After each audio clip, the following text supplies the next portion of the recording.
Gagawa tayo ng kimchi. Ito ang ating mga ingredients. Ayan. Tapos inihiwa ko muna yung cabbage para ibabad ko muna sa asin.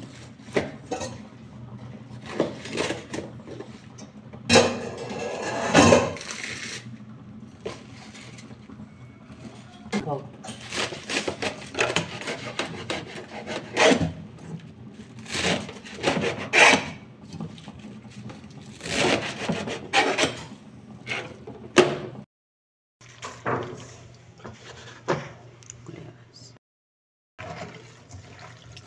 Perdón.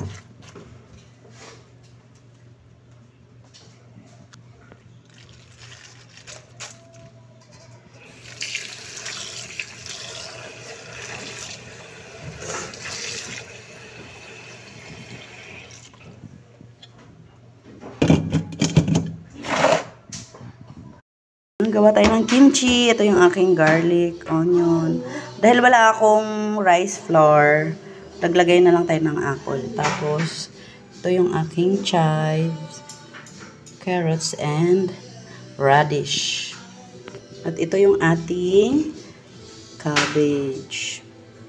Lalagyan ko rin siya nung ginawa kong shrimp.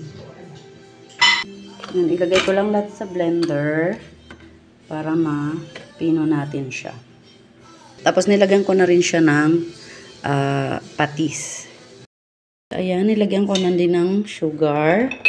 At lalagyan natin siya na ito na yung ating gochugaru. Kaya yung ating red pepper. Konti-konti lang muna para ayan.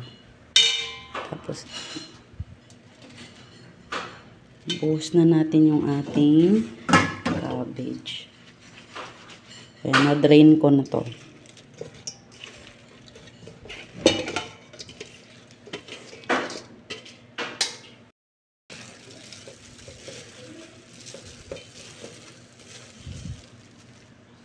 Uy, kasarap.